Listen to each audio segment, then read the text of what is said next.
President Donald Trump, shelving comparisons about the size of a nuclear button, said Saturday he is open to talking with the North Korean leader he's called Little Rocket Man and hopes some progress results from upcoming talks between the Koreas.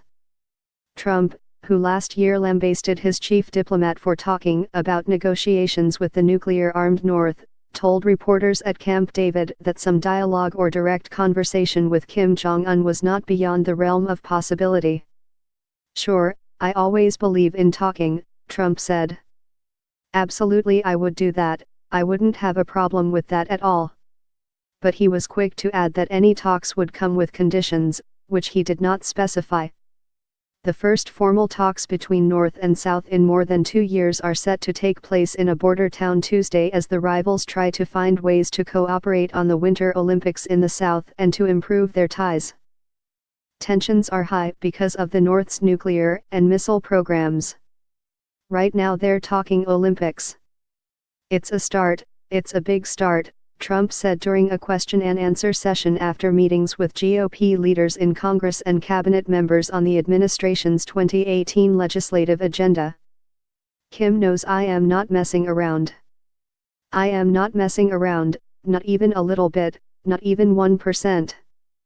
He understands that," Trump said. Assessing next week's discussions, Trump said if something can happen and something can come out of those talks, that would be a great thing for all of humanity.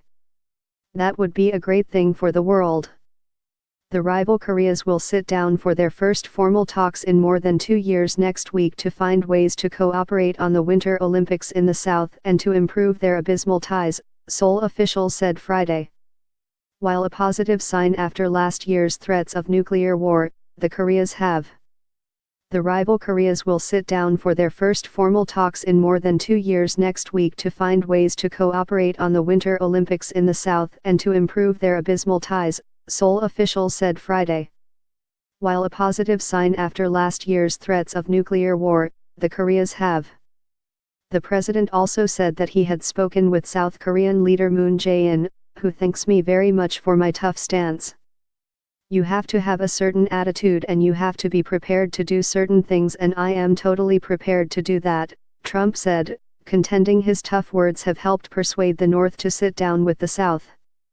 Trump had tweeted last week, "Does anybody really believe that talks and dialogue would be going on between North and South Korea right now if I wasn't firm, strong and willing to commit our total might against the North?" His administration on Thursday agreed to delay joint military exercises with South Korea until after the Olympics.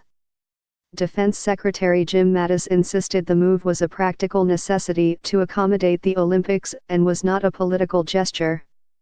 Trump and Kim have traded barbs recently about their nuclear arsenals.